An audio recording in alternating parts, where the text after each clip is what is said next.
Hi guys, this is Richard from the Stable Center, and today I will be covering Chainlink.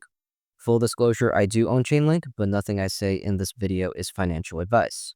Today, Chainlink CEO Sergey Nazarov just sat down with SEC Chairman Paul Atkins, and the takeaway is massive. For years, the big question has been whether regulators would ever back tokenization. That question is officially over. The conversation has shifted.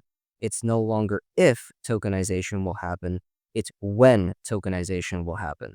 Sergey Nazarov made it very clear, putting real-world assets like treasuries, real estate, and even stocks onto the blockchain is an imminent priority.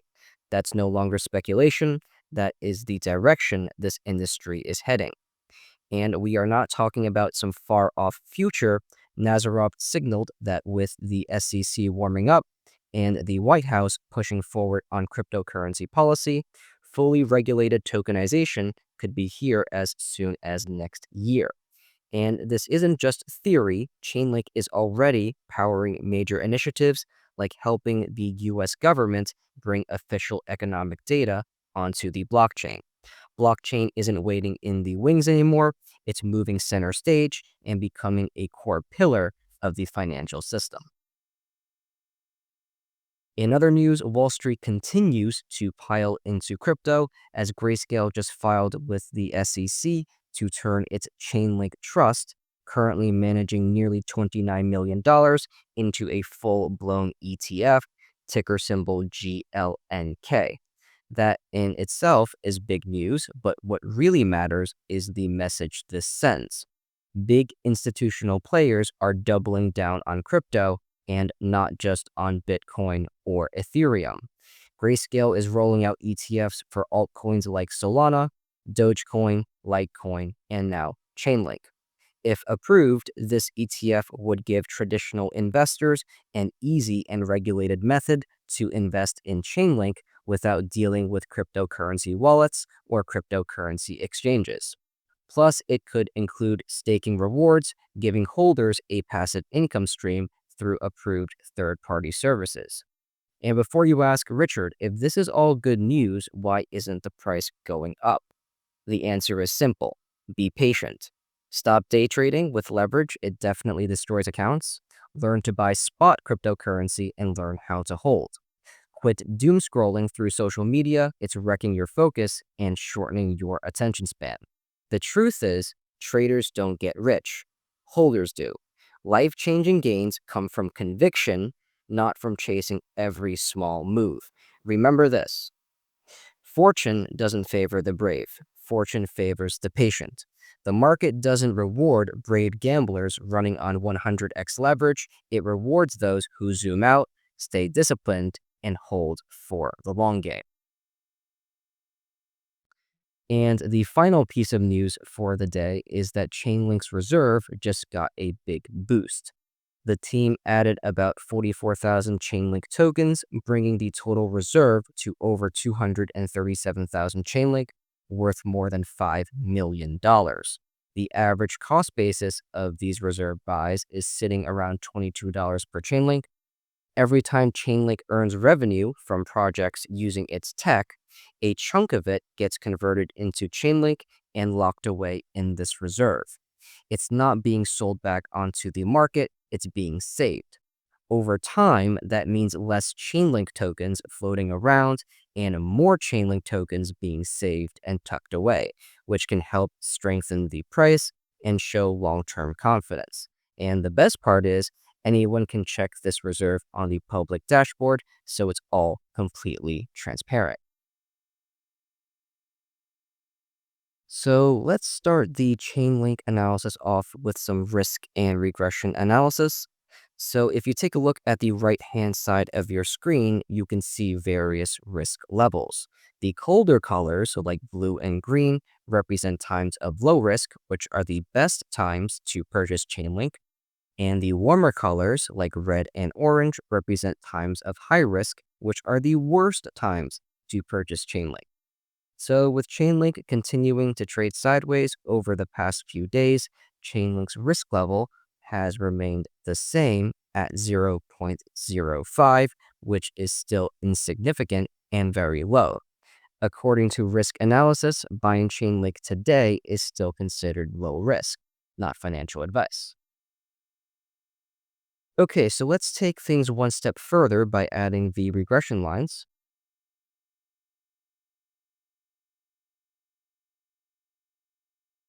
So, regression is really just a fancy word used by mathematicians to say lines of best fit. The best times to sell Chainlink is when Chainlink is trading above the red peak regression line, indicating that Chainlink is overvalued. And the best times to buy Chainlink is when Chainlink is trading near or under the green bottom regression line, indicating that Chainlink is undervalued. So, as you can see on screen, in every past bull market, Chainlink has always topped out above the red peak regression line. Now, I know some skeptics will say, Richard, this cycle is nothing like the others. Altcoins have been crushed, Bitcoin dominance is high, and interest rates are still at multi-decade highs. Who's to say Chainlink will even get near that red line this market cycle? And to be fair, that's a valid concern. This cycle has been completely different from other cryptocurrency market cycles. Altcoins really haven't performed the way many people expected. But let's play things out hypothetically. Now, let's just say if altcoins continue to lag and Chainlink only makes it to the gray regression line, that still puts Chainlink at around $100 by Q4 of 2025. On the other hand, if history does repeat itself and we do push back up to the red peak regression line, then we are looking at a potential $300 Chainlink in Q4 of 2025. So the way I see it, the real question isn't if Chainlink reaches three digits, it's whether it stops at $100 or pushes deeper into the hundreds of dollars.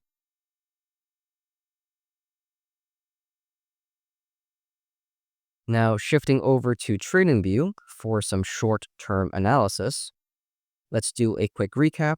The most recent high at $27 came right after Jerome Powell's Jackson Hole speech on August 22nd, but since then, Chainlink has pulled back around 20%. Right now, the price is still trading in between the 1-to-1 trend-based fib extension area and the 1-to-1.618 trend-based fib extension area. On top of that, we are currently breaking out of a bullish falling wedge,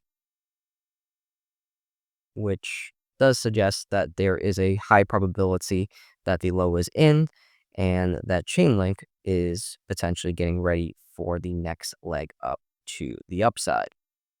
In the very short term, there's still a chance we dip once more, possibly tagging the 50 daily moving average in orange, along with the white 1-to-1 trend-based fib extension support area that spans between $19.46 to $20.98. But honestly speaking, whether Chainlink drops to $21, $20, or even $19, it won't matter when the price of Chainlink is sitting at $100 or more within the next year. This pullback is simply just noise. The bigger move is only a matter of time.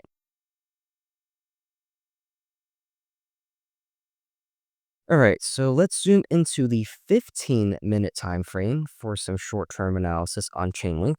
In the last video, we looked at a possible Wyckoff accumulation setup, which suggested that Chainlink's correction was either over or very close to being over.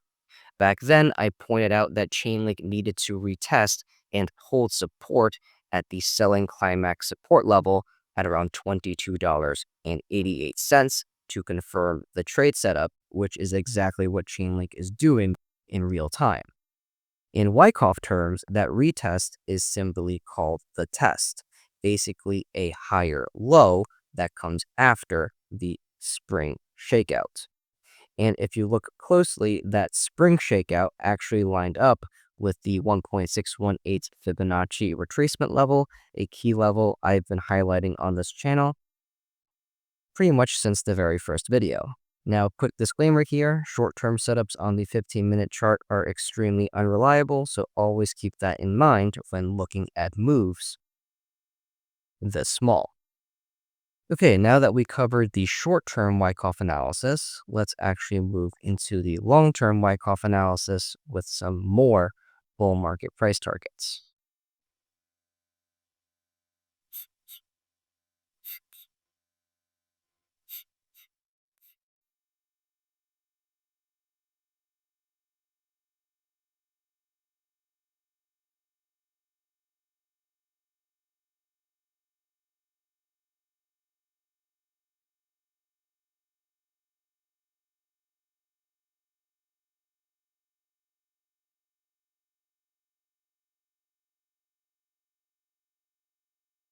So Chainlink is breaking out of a longer-term Wyckoff accumulation schematic that has spanned over the past 3 years and has completed its third LPS, which stands for last point of supply.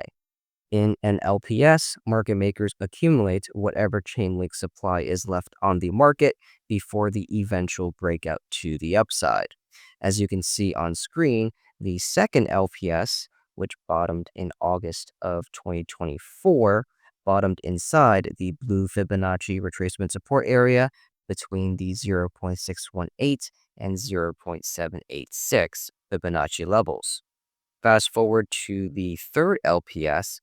The third LPS also appears to have bottomed inside our blue Fibonacci retracement support area, once again between the 0.618 and 0.786 Fibonacci levels. Now moving into price targets, the first price target for Chainlink is the 1.618 Fibonacci retracement level at $60, which is our first bull market price target. The next potential price targets are the 1.236 to 1.382 Fibonacci levels, which are located between $92 and $131. If Chainlink blasts past those levels, the next potential price targets are the 1.618 to 1.786 Fibonacci retracement levels located between $230 and $342. And the final bull market price targets for Chainlink are at the 2.272 to 2.414 Fibonacci retracement levels, which puts Chainlink well over $1,000 per Chainlink token. Okay, so let's close this video off by taking a look at the Chainlink against Bitcoin valuation.